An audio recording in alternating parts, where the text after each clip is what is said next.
Amen. Ouvre mes yeux sur ça. Dis un mot dans mon cœur qui sera une connaissance, une révélation qui va me permettre de me lever et d'accomplir de grandes choses pour toi. Un bon chrétien, c'est celui qui s'est rêvé pour Dieu. Mais ton rêve ne peut pas être un rêve réel si tu n'as pas le secret. Alléluia. Amen. Bien aimé, tout homme qui réussit dans la vie,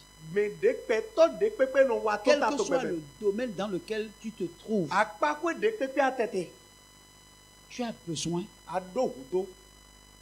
d'un secret qui va faire propulser ce que tu fais ou où tu es. Il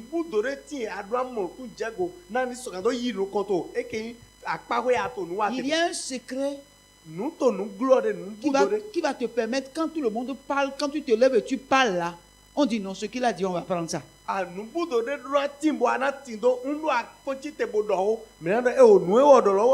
Toutes les fois qu'on se retrouve en réunion et on donne la parole aux gens et que les gens parlent et que vous ouvrez la bouche, vous parlez, qu'on constate que non, ce que vous avez dit là, il n'y a personne ici qui a pu intervenir et qui a dit quelque chose de si important. On dit non, tout le monde dira c'est pour lui, on va prendre. Gloire à Dieu. Alléluia. À de parler, quand il y a réunion, tu n'es pas là. Le chef va dire, mais c'est quoi? Mais il n'est pas là. Mais elle n'est pas là. Mais pourquoi elle n'est pas là? Pourquoi? Le secret va te faire distinguer. Le secret va te mettre à part. Gloire à Dieu. Amen. Les gens viendront vers toi pour te demander conseil. Parce que ton conseil là sort de l'intimité de Dieu. Gloire à Dieu. Amen. Bien aimé, Dieu ne peut pas appeler des hommes et des femmes et va mettre son esprit dans la vie, n'est-ce pas, de ces hommes, sans que ces hommes-là ne soient des hommes distingués ou des femmes distinguées.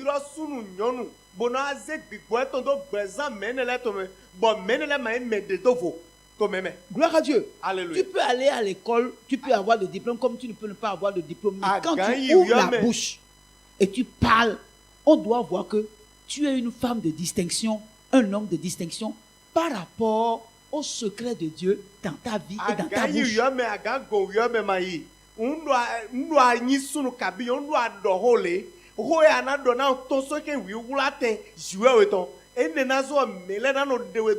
Trois fois on a dit à Pierre, toi là, toi là, non, tu ressembles à ce monsieur. Il dit non, il n'a pas beaucoup parlé, il a dit non, tu parles comme l'un d'eux. Il a dit non, il n'a pas beaucoup parlé. Il a dit non, ouais, c'est pas vrai. Et puis on a dit, mais même ce que tu viens de dire là, ce que tu viens de faire sortir là, montre que tu parles comme l'un d'eux. Gloire à Dieu. Amen. Il n'a pas beaucoup parlé. Mais on a su qu'il parle comme l'un d'eux. Ça veut dire qu'en réalité, nous avons quelque chose dont nous ne connaissons pas la valeur. Gloire à Dieu. Amen. Bien aimé, je veux que vous sachiez une chose. Nous ne sommes pas, n'est-ce pas, un peuple livré à lui-même. Mais nous sommes un peuple de Dieu en qui Dieu a déposé son esprit. Et on nous a donné, on nous a dit ici le dimanche, par la parole, que l'esprit de Dieu qui est en nous scrute tout. Tout ce qui est en Dieu, scrute tout ce qui est en Dieu. Dieu n'a pas d'intimité pour l'esprit de Dieu que Dieu nous a donné. Ça veut dire que il ne peut même pas avoir au milieu de nous des chômeurs.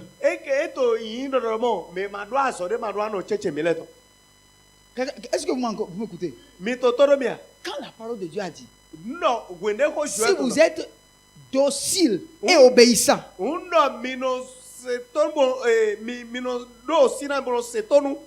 vous mangerez les meilleures productions du pays. Comment vous allez manger les meilleures productions du pays? Sans un secret qu'on vous a révélé. Amen. Sans un secret révélé. Vous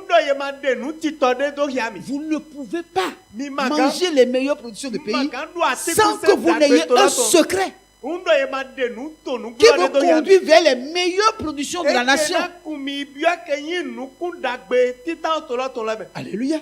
Et la Bible a dit, demandez et il vous sera donné. Il faut donc que nous sachions prier. Gloire à Dieu. C'est pas, Seigneur, donne-moi ceci, donne-moi cela, donne-moi ceci, donne-moi cela. Dieu peut te donner des choses sans te livrer les secrets. Oh, un seul secret venant de la part de Dieu va t'amener à ne plus demander des choses à Dieu.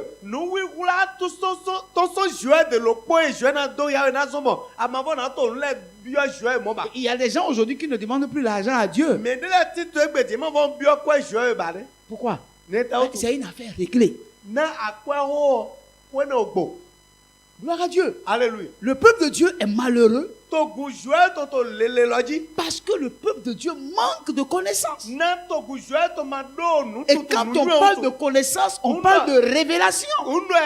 Et quand on parle de révélation, on parle de secret. Il ne peut pas avoir de révélation s'il n'y a pas un mystère, s'il n'y a pas un secret.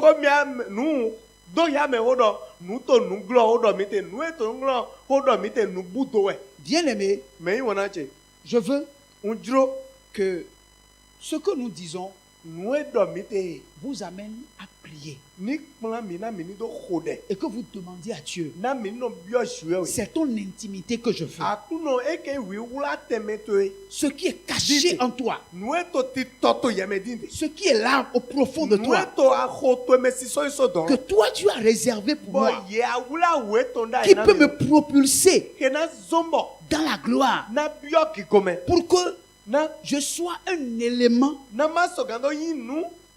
qui honore ton nom dans ma nation, dans ma famille, dans mon foyer, dans mes entreprises.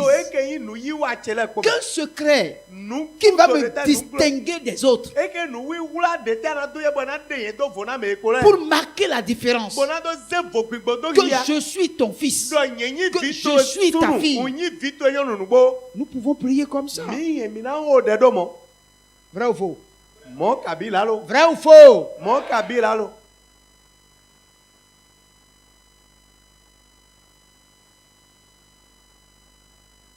Nous allons lire le livre de Daniel chapitre 2.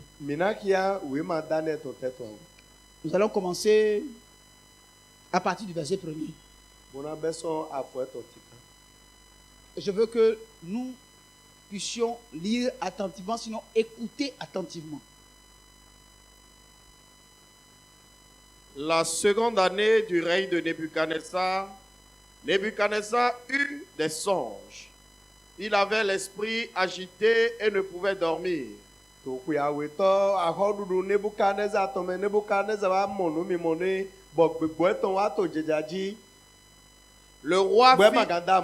Le roi fit appeler les magiciens, les astrologues, les enchanteurs, les Chaldéens pour qu'ils lui disent ses songes.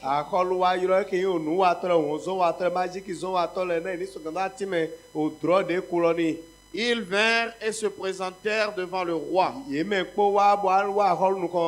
Le roi leur dit, j'ai eu un songe, mon esprit est agité et je voudrais connaître ce songe.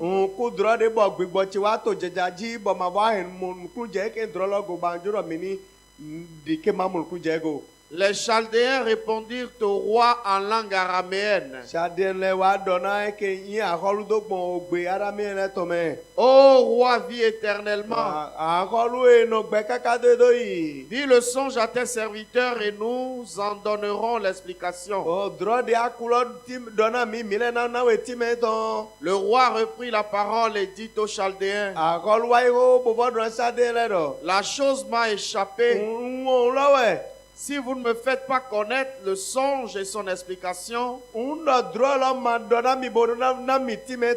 vous serez mis en pièces et vos maisons seront réduites en un tas d'immondices.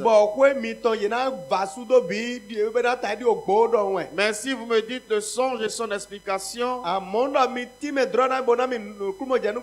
vous recevrez de moi des dons et des présents et de grands honneurs. C'est pourquoi, dites-moi le songe et son explication. Ils répondirent pour la seconde fois, que le roi dise à ses serviteurs et nous en donnerons l'explication.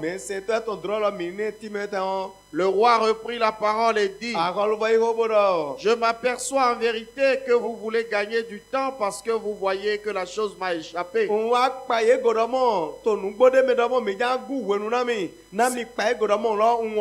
Si donc vous ne me faites pas connaître le songe, la même sentence vous enveloppera tous. Vous voulez vous préparer à me dire des mensonges et des faussetés en attendant que les temps soient changés. C'est pourquoi dites-moi le songe et je saurai si vous êtes capable de m'en donner l'explication. Les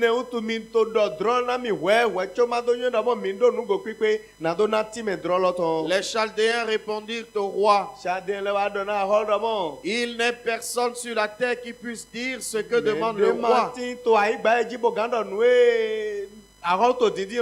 Aussi jamais roi quelque grand et puissant qu'il ait été n'a exigé une pareille chose d'aucun magicien, astrologue ou chaldéen.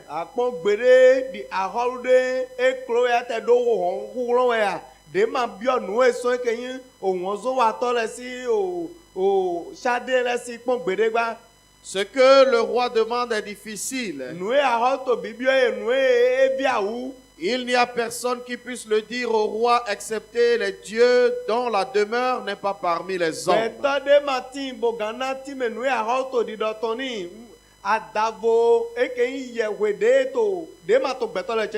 Là-dessus, le roi se mit en colère et s'irrita violemment.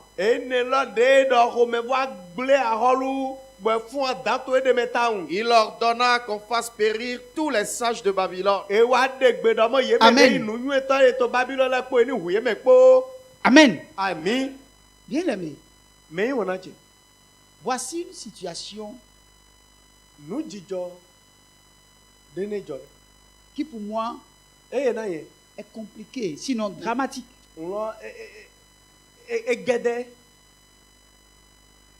Le roi Nebuchadnezzar eut un songe. Et son esprit était agité. Et il ne pouvait dormir. Ce qu'il a vu était horrible. Et il n'a pas compris. Mais il veut comprendre. Mais le problème c'est quoi? Tellement ce que le roi a vu lui a fait si peur qu'il ne veut pas que les magiciens, les astrologues et autres qui sont dans son royaume viennent lui mentir. Alléluia. Amen. Il les a appelés et il leur a dit que j'ai eu un songe. Et je veux que vous me dites le songe. Ce n'est pas que vous m'expliquez. Vous me dites ce que j'ai vu. Et puis après, vous me donnerez son explication. Alléluia. Amen. Il y a eu une discussion entre le roi et les magiciens, les astrologues et autres. Parce qu'ils ont dit au roi, dis-nous le songe et nous te donnerons l'explication. Le roi dit non. J'ai oublié. J'ai oublié le songe. Vous, en tant que magicien, astrologue, vous qui contactez les dieux, vous pouvez me donner le songe et son explication. Ils ont dit, roi, ce que tu demandes là, c'est trop difficile. Ce que tu as fait, donne-nous le songe. Et nous allons te donner l'explication. Le roi dit, ce que je dis là, pourquoi croire que je blague? Si vous ne me donnez pas le songe et son explication, je comprendrai que vous êtes inutile dans le royaume. Et je vais vous exterminer. Et je vais détruire toutes vos maisons. Parce que là, vous cherchez à gagner du temps pour que le temps me fasse oublier ma décision. Mais là, il n'est pas question que je vous donne le songe. Parce que c'est lorsque vous allez me dire le songe que je serai convaincu que vous avez la capacité de l'expliquer.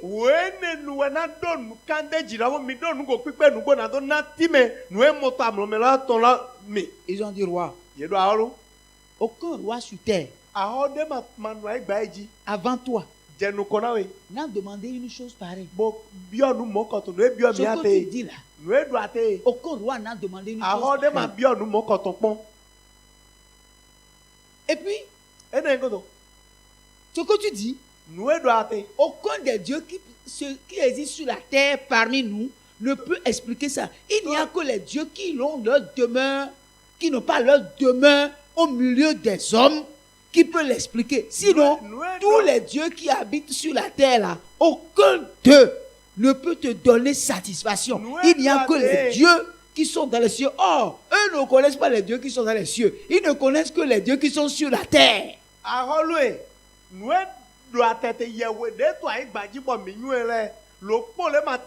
Donc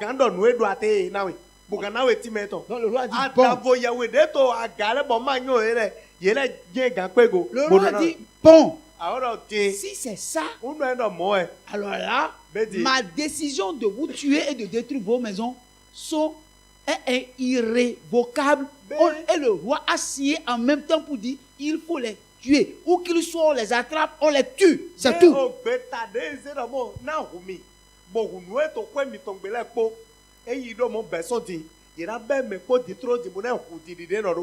Gloire à Dieu. Alléluia. Est-ce que vous savez que l'église dans une nation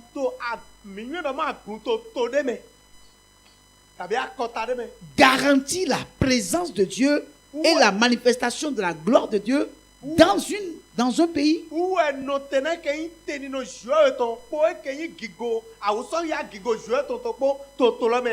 Gloire à Dieu. Amen. Quand Dieu nous a choisis, même dans notre famille, Dieu nous a choisis dans notre famille, est-ce que nous savons que, en réalité, c'est nous qui représentons le salut de notre famille? Paul a dit quelque chose, n'est-ce pas, au gardien du prisonnier. Il dit, crois au Seigneur Jésus-Christ et toi et ta famille, vous serez sauvés. Ça veut dire que là où tu es là, tu es le garant du salut de ta famille à cause de ce que Jésus t'a sauvé.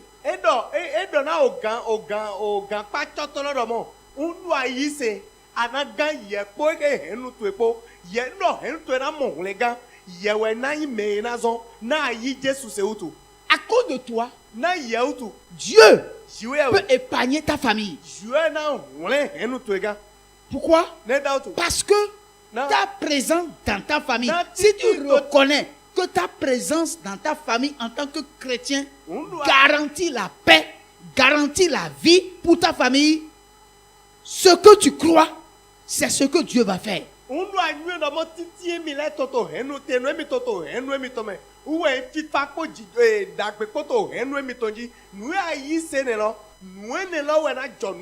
Ta présence dans l'entreprise où tu travailles, c'est à cause de toi, à cause de ton salaire. Gloire à Dieu. Alléluia. Dieu peut garantir le salut à l'entreprise dans laquelle tu travailles.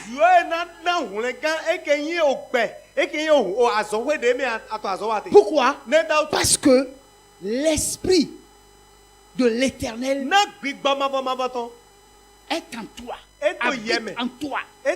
Ta présence garantit le salut dans la maison où tu te trouves. À cause de toi, tous ceux qui sont autour de toi, Dieu leur garantit la protection, le salut, la vie, à cause de toi. Mais le problème c'est quoi? Tu dois comprendre cela. Tu dois avoir la révélation de cela. Tu dois avoir accès au secret de cela. Gloire à Dieu. Alléluia. Donc c'est ce que tu crois. C'est ce que tu connais. C'est ce que Dieu va utiliser pour manifester sa gloire dans ta vie. C'est pourquoi être ignorant de ce que Dieu est capable de faire dans notre vie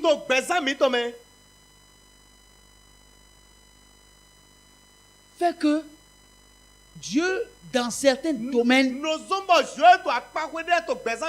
ne peut intervenir. Parce qu'il n'a aucune raison d'intervenir parce que dans ce domaine précisément, vous n'avez pas le secret.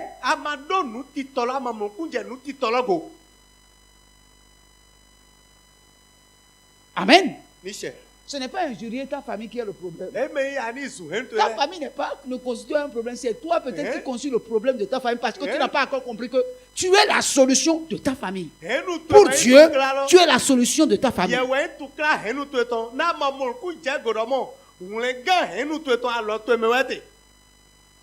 Bien-aimés, ne soyons pas des chrétiens inconsidérés.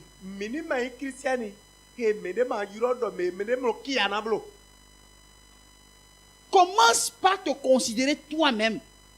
Commence par considérer l'onction de Dieu qui est sur toi. Et commence par considérer la capacité de l'onction que Dieu a mis sur toi. Pour que les réalités de cette onction commencent par être bénéfiques pour ta vie.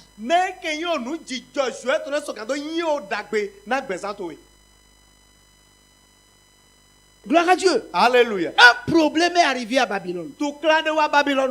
Ce problème, c'est que le roi a pris la décision de tuer tous ceux qui sont des magiciens, tous ceux qui sont des sages, tous les conseillers, tous les conseillers du roi devaient être exécutés. Gloire à Dieu. Alléluia. Frère, est-ce que toi tu es un bon conseiller?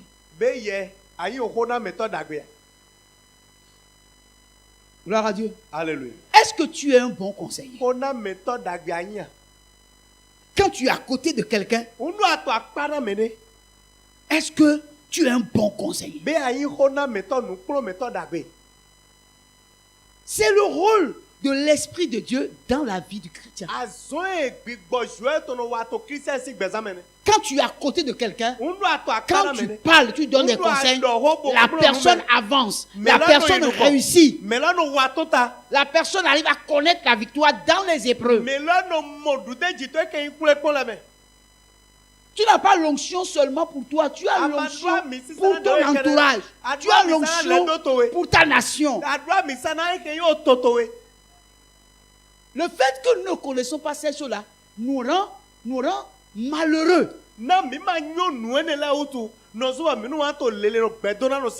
on nous regarde, la paix que nous devons manifester, on ne voit pas cette paix sur notre visage.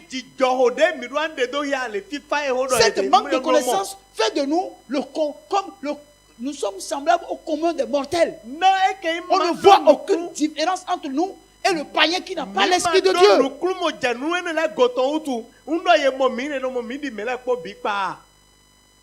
Gloire à Dieu. Amen. Mais il est temps que ça change, bien aimé.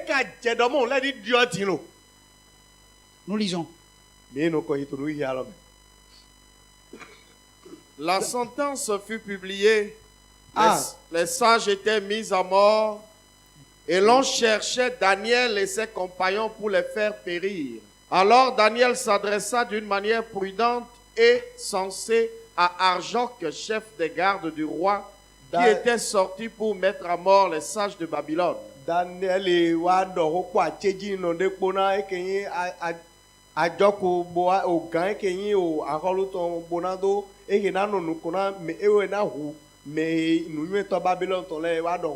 il prit la parole et dit à Arjoc, commandant du roi.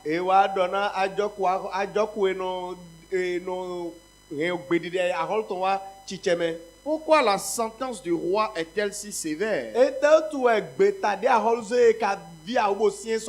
Arjoc exposa la chose à Daniel. Et Daniel se rendit vers le roi et le pria de lui accorder du temps pour donner au roi l'explication.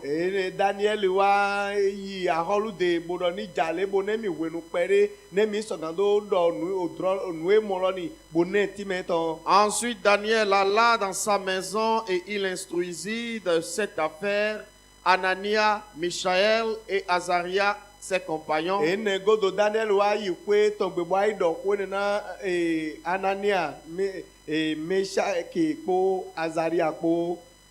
Les engageant à implorer la miséricorde du Dieu des cieux.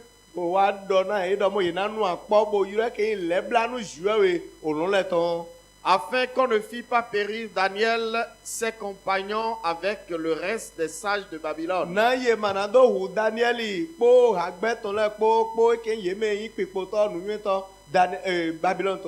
Alors le secret fut révélé à Daniel dans une vision pendant la nuit. Et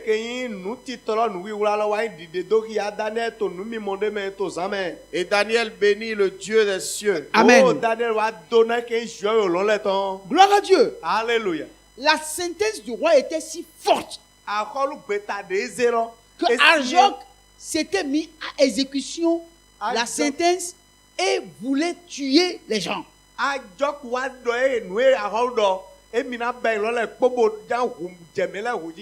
Daniel et ses compagnons étaient recherchés.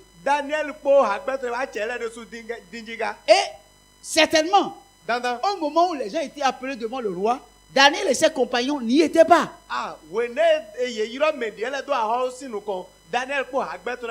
C'est quand on a mis en exécution la sentence du roi que Daniel a dit à Arjoc, mais c'est quoi la chose? Pourquoi la décision du roi est si radicale? Quel est le problème?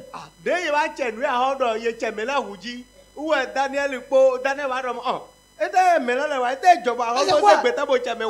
gens, c'est quoi la chose? C'est là Arjoc lui a expliqué la chose. Il dit à Arjoc, mais cette histoire-là n'est pas difficile. Bon, laisse-moi aller voir le roi. Il est allé voir le roi. Il dit au roi, si ce n'est que ça, il faut laisser. Moi là, je vais prier le Dieu des cieux. C'est-à-dire que ça ne peut pas être le Dieu de la terre. Il ne peut qu'être le Dieu des cieux. Lui seul est capable de révéler les secrets. Daniel dit non. Il faut laisser. Arrêtez la sentence d'abord. Laisse-moi aller devant le Dieu des cieux. Je vais le prier. Et je reviendrai pour te donner l'explication. Alléluia. Amen. Quand Daniel a quitté le roi, il est allé voir ses 3 amis. Il dit, les gars, il y a un problème. Le roi veut nous tuer tous. Ah bon? De quoi ça dit? Voilà. Donc, les gars, on prend un jeûne de 3 jours. On va devant Dieu. On va le prier. Pour qu'il nous dise le secret. Qu'il nous dise le songe du roi. Et qu'il nous donne son explication. Bien aimé. Vous pensez que si nous prenons vraiment la décision d'aller devant le Seigneur, pour prier le Seigneur, pour qu'il nous révèle un secret, qu'il ne va pas le faire? Hein? Si Daniel et ses compagnons ont fait, et ça a marché, pourquoi pour nous là ça ne va pas marcher? Frère, le problème c'est quoi? Dieu ne peut vous révéler que ce qui vous préoccupe. Vous comprenez? Tant que vous n'êtes pas préoccupé par quelque chose, au point que vous alliez devant Dieu et que cela vous pousse à vous priver de nourriture et d'eau, Dieu ne vous dira rien. Le point n'est pas de se lever et dire, bon, maintenant là, j'ai envie de jeûner. Je vais jeûner 3 jours. Non. Qu'est-ce qui te préoccupe? Qu'est-ce qui est ta préoccupation? Qu'est-ce qui te donne de l'insomnie? La soif, quelle est la soif que tu as dans ton esprit? Au point que, tant que tu n'as pas encore eu l'eau qu'il faut, ta soif ne peut être estanchée.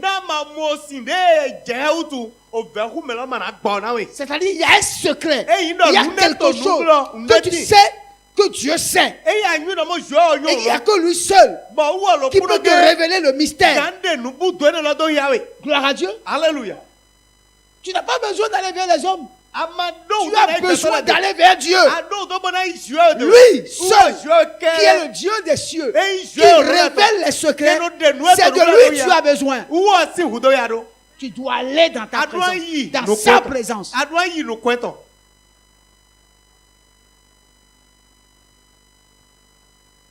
Gloire à Dieu. Alléluia. Gloire à Dieu. Alléluia. Des fois, nous nous attaquons au problème. Alors qu'en réalité, ce n'est pas le problème que nous devons attaquer.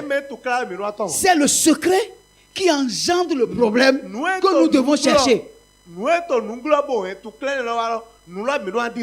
Gloire à Dieu. Alléluia. Mais nous cherchons plutôt à aller contre le problème sans chercher la cause, le secret du problème. Oh, nous avons besoin du secret pour que Dieu nous dise comment il faut faire. Alléluia. Amen. Alléluia. Amen. Alléluia. Amen. Elijah, quand il a commencé le ministère, ils ont décidé qu'ils vont couper des bois pour faire une construction. Gloire à Dieu. Alléluia. L'un des ouvriers, pendant qu'il coupait le bois, n'est-ce pas, la hache est sortie du bois et est tombée dans l'eau. Oh, il est allé passer la hache. Et ils se sont mis à se plaindre. Alléluia. Amen. Comment il faut faire? J'ai passé la hache. Gloire à Dieu. Amen. Élisée n'a pas prié. Alléluia. Amen. Il a reçu un secret. Il est rentré dans la brousse. Il a accueilli une feuille. Et puis il a jeté la feuille dans l'eau. Et le fer est venu à la surface de l'eau.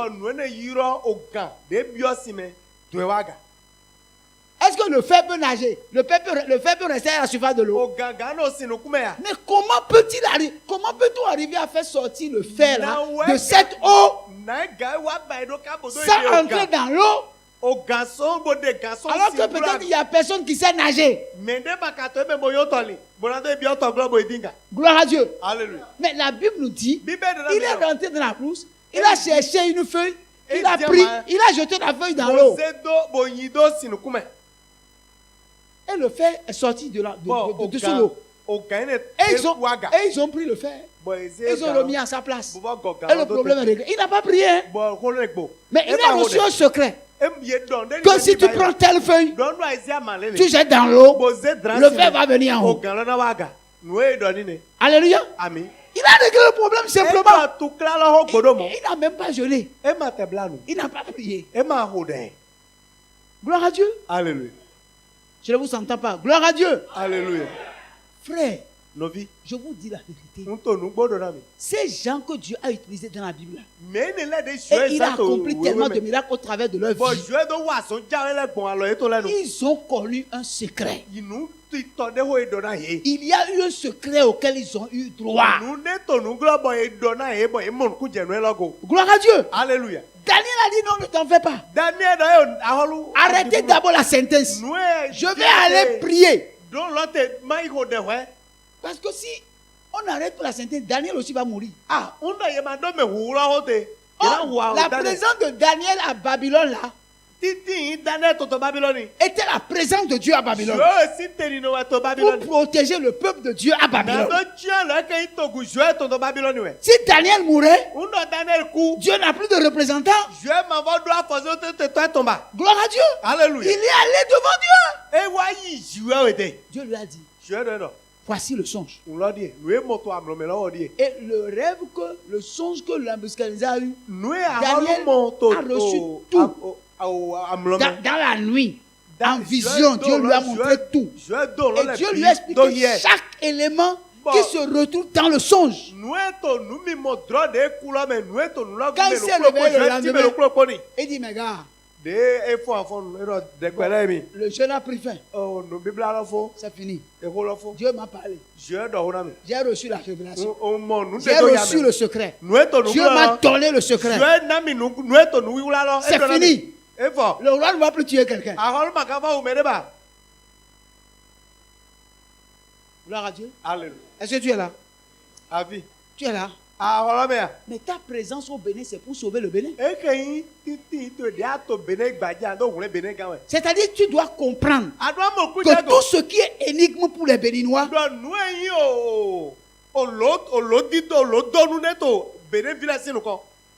n'est-ce pas? Dieu va t'utiliser pour régler les énigmes. Tu veux que Dieu t'élève. Mais Dieu a plusieurs manières de lever les gens. Gloire à Dieu. Alléluia. Dieu a plusieurs manières. Ce n'est pas forcément par le commerce ou bien par une place ministérielle. Non, que Dieu va t'élever. Dieu peut t'élever, c'est pas en te révélant le secret d'une énigme simplement. Et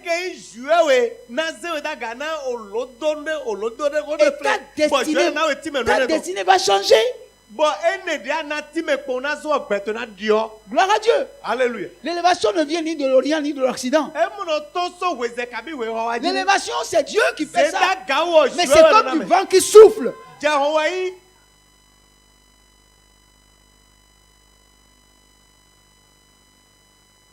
as dit j'ai trop prié, j'ai trop prié. Tu as prié par rapport à quoi? Tu as prié par rapport à quoi? Tu as prié par rapport à quoi? Dans ta prière, quel est l'intérêt de Dieu dans ta prière?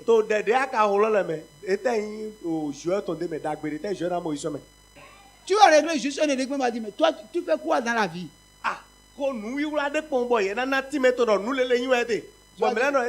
Je suis un entrepreneur. Ah bon? Tu es entrepreneur? J'ai 10 chantiers sur la main. Ah. Donc si je te donne 10 chantiers maintenant, tu peux régler. Tel que tu as parlé là, vraiment, si on te confie quelque chose, tu vas... Est-ce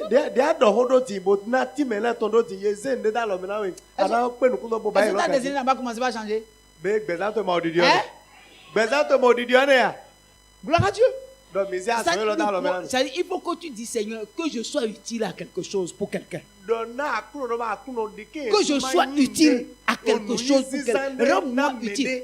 Je vous ai parlé ici d'un message. J'ai pensé aux autres. Pensez aux autres.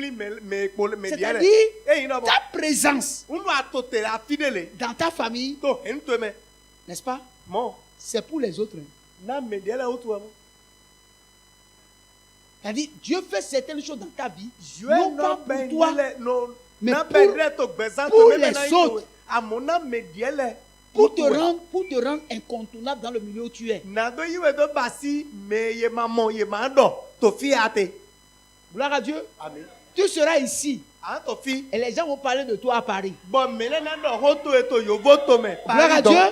Et quelqu'un va quitter là-bas pour venir ici, pour te chercher. Pourquoi? Parce que Dieu t'a révélé un secret. Bien-aimé, bien-aimé, il faut que nous connaissons bien le Dieu que nous adorons.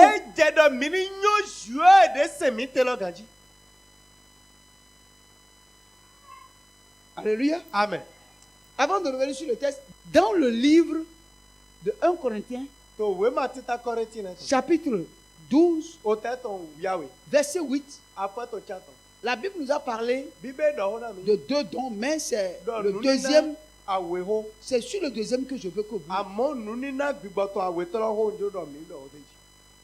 1 Corinthiens 12, verset 8. En effet, à l'un est donné par l'Esprit une parole de sagesse, à un autre une parole de connaissance selon le même Esprit. Alléluia. Amen. La parole de connaissance. C'est-à-dire, tu es devant quelqu'un, tu lui parles et tu lui révèles le secret. La personne t'écoute et reçoit dans ce que tu lui dis la connaissance d'un secret dont il a besoin.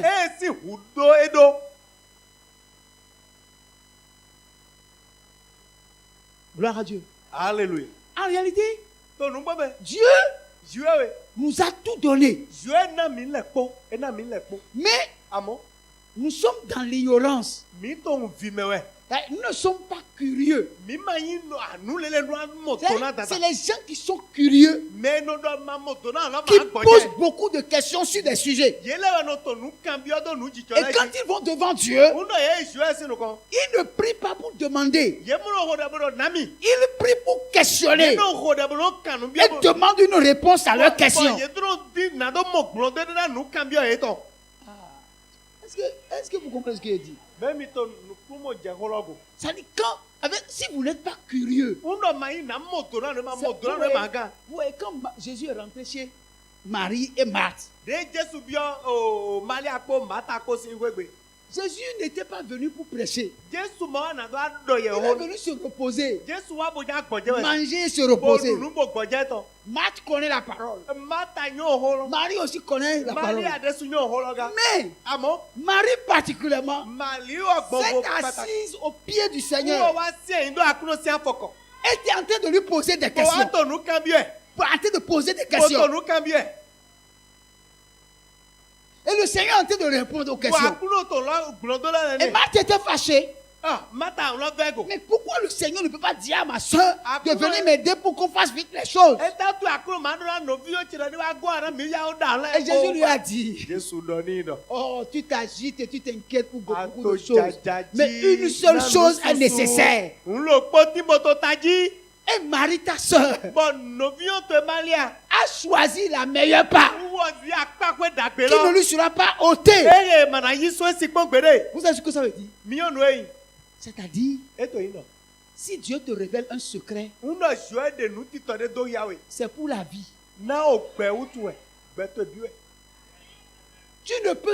Personne ne peut enlever ça de ta vie. Si Dieu te révèle un secret, si Dieu te révèle un secret, c'est pour toi à vie. Alléluia. Personne ne peut te l'enlever. Oh! Les secrets, Dieu ne les révèle qu'aux curieux.